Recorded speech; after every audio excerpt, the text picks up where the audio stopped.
Yeah, so we currently use NetSupport DNA around the building. They're currently primarily on our Windows 10 machines. We are looking at rolling it out to laptops. When the children bring them back in, the government supplied laptops, when we re-image them to then redeploy around the building.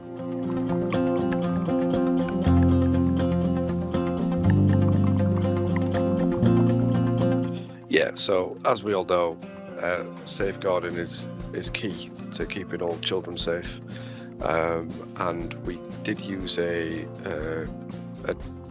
alternative product that we currently have installed around the building that we use for classroom management. However, what we found with that said product is we were only able to use keyword detection for any keywords that we entered.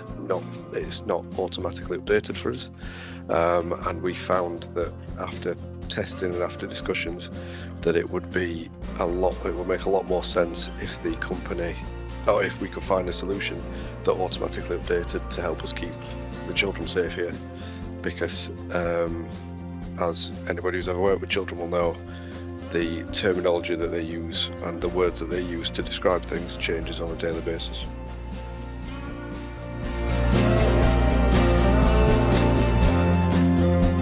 Yeah, so one thing that we're looking at, we've not made it widely known yet, but one of the things we're going to be pushing in September is, as part of the DNA, there is a way that you can raise a concern. So that will go to your head of year or to whoever we decide is the designated lead on it. So then if the child does have a worry in their classrooms, they'll be able to let us know and we'll be able to respond and act on it.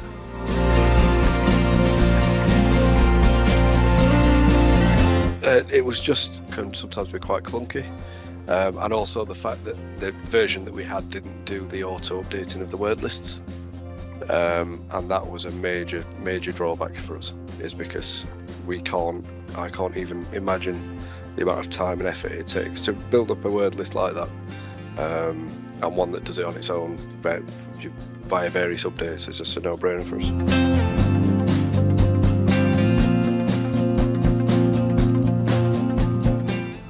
So as far as, apart from setting it up, as far as our networking team, we don't have a lot to do with it. I'm literally just there as a second line in case anybody has any concerns they want me to chase and they don't have time to run after the children or know where the children are in the building due to how we name machines.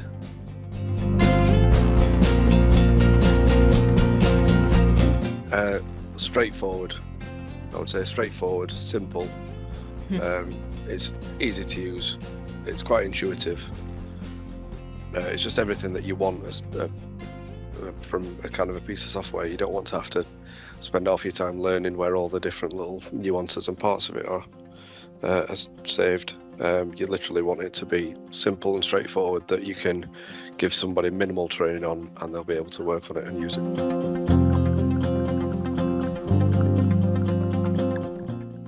They quite like it. They do find it quite an eye-opener to see what the children are searching for.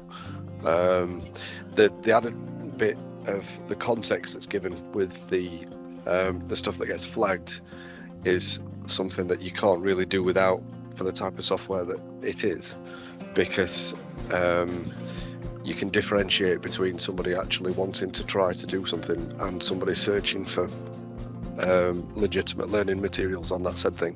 For instance, we had a full class of children looking for suicide prevention.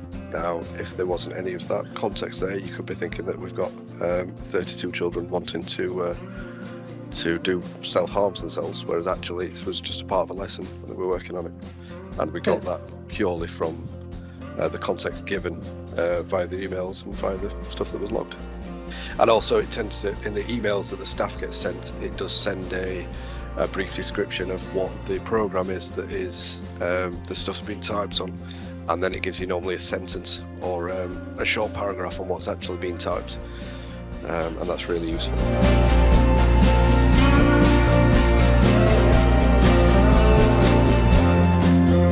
Yeah, I find them great. I've sent off a couple of tickets through to yourself or to NetSupport, and they've got back in touch with me promptly, and they've been really professional, really nice, and we're able to get everything any issues that I've had dealt with, or at least a workaround to make it so that the issue doesn't occur anymore.